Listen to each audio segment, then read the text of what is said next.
Willie O'Ree, what does it mean to you? I mean, when you started at Boston, didn't you wear 22? Here's a story behind that. So when I was at Michigan State University, I wore 22 because I loved Mike Bossy. Didn't like him. Yeah. Islanders. Ranger fans don't want to hear that, but Mike Bossy's winning cups, He was scoring phenomenal. goals. So I wore 22 at Michigan State because I loved Boss growing up. Okay. So I turned pro, and Steve Konowalchuk wore 22 in Washington. So that's why I wore 33, because they gave me 45 as a training camp number that if you're wearing 45, you're not supposed to make the team. Yeah, those high You know what I mean? numbers. Yeah, I was like, come on, man, give me a decent number. So I wore 33. So I get traded to Boston, myself, Jason Allison, and Jim Carrey. It was a blockbuster pretty good deal. haul. I know, and I didn't even know the deal was going down because I was at my college roommate's house, Terry. We were hanging out watching the basketball game. They're called the Washington Bullets at the time. They said Caps make a huge deal, more news at halftime. I'm like, Terry, who got traded? I get a chance to play finally. And I called Jason Allison. I was like, we got traded, you idiot. I was like, oh, for real? So I had no idea. Wow. So, and my mom and dad, they were upset when I got traded because I was getting traded to Boston.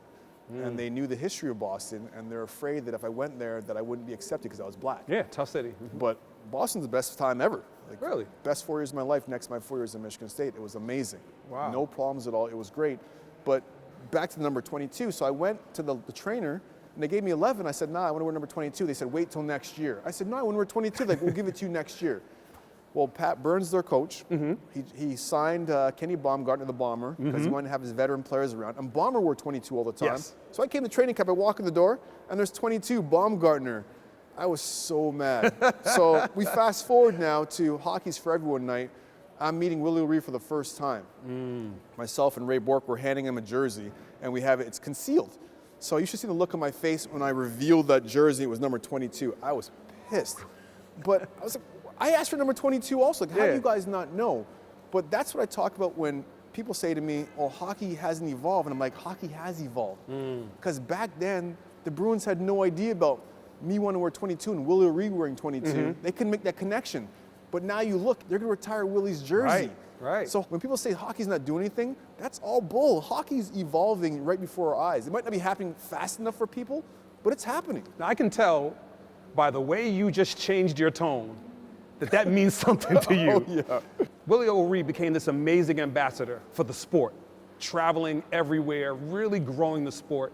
And now you're kind of moving in that direction. Do you feel a sense of obligation to be kind of this ambassador for the game today?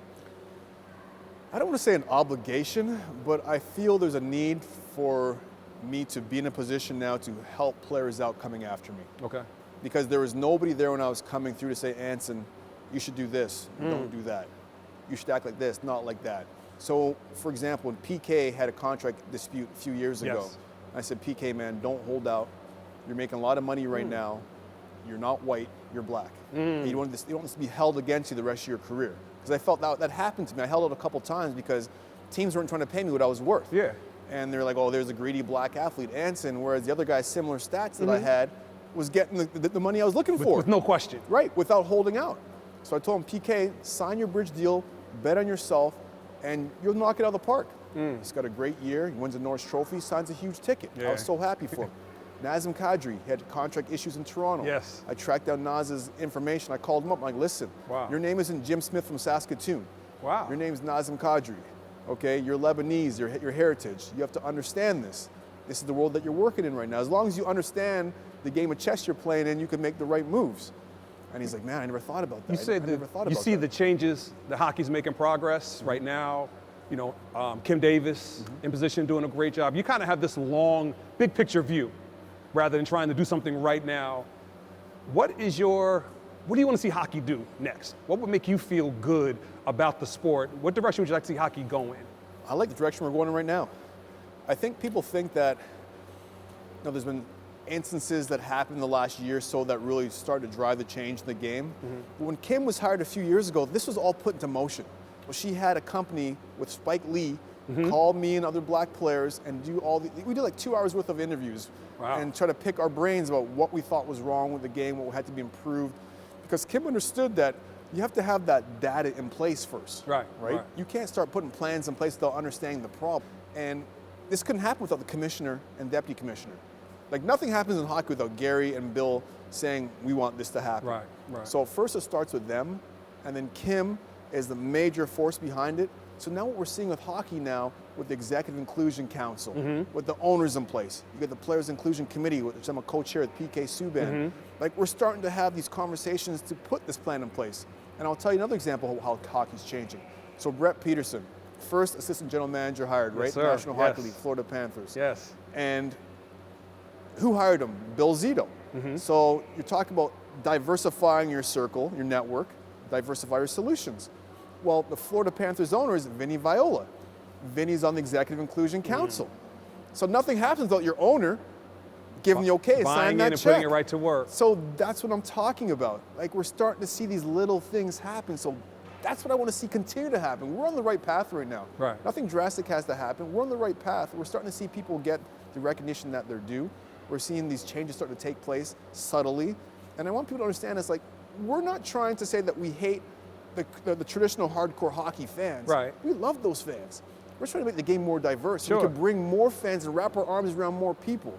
Because sports is that one sport. If I didn't know you, you're wearing red, white, and blue at a Ranger game. Right. The Rangers scored pre-COVID. I'm giving you a high five. Yeah, quick hugs. We're celebrating I've hugs. hugged so many people that I've never met before the game. That's the power of sports. Absolutely. It can bring people together. Absolutely. So I want to see our sport in particular continue to do that, because I think we can have the greatest impact. Because basketball, a lot of black friends and fans are, fans of the sport. Football, same exact thing too. But hockey's what, 95% white? So I think we can have the greatest amount of change. It's wide open.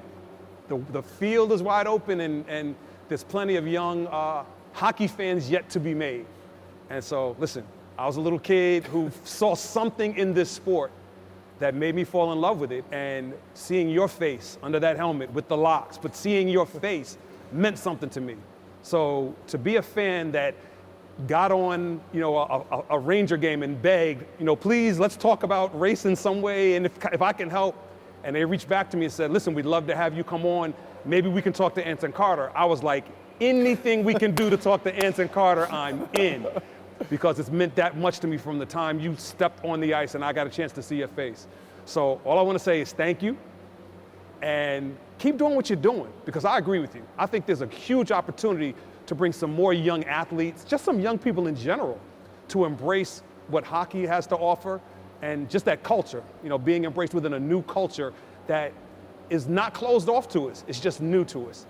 And so just keep being that ambassador, and thank you for the way you've represented all of us on the ice and especially now off the ice. What you're doing here today and what you're doing in general is fantastic, so I just want to say thank you. Well, I want to thank you. I mean, it's not every day you get to meet someone like yourself that's so passionate about the game. And I just love meeting hockey fans in general. And the fact that you saw my face playing, which I never thought that I was doing anything special. I was just trying to follow my dreams and play the game that I love and try to play the right way and do the right thing on and off the ice. The fact that you're a fan of the game, I mean, as many fans we could onboard, man, and now you're talking about the game, there's continued interest in the game of hockey too.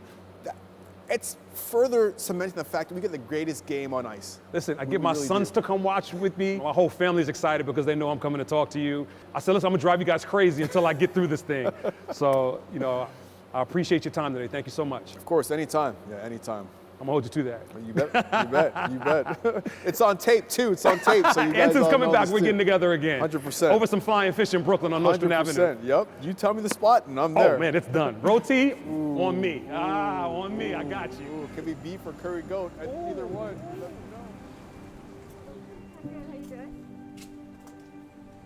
One of the things that is important to me is making sure that, especially our younger people, I'm always just letting them know that somebody's looking out for them, somebody cares about how they're doing. When we're playing sports, what's clear to us is our common goal. When we put on the same color jersey, our goal is to beat the team that has on a different color jersey. And I know that I need you to get that victory. And so we might have different backgrounds. We might even speak a different language, but we understand, get this puck in that net. And it inspires us and moves us to get to know each other, to learn to trust each other, and to give one another a chance. I think that what divides us is not what we know about each other, but what we don't know about each other and what we don't take the time to learn about each other. And so I want to just open up my world to anyone and everyone, because I think if we did more sharing of our individual worlds, we'd realize that we might look a little different on the outside, but there's a lot more similarities than differences. And I think that that would make our communities and make our city even stronger than it already is.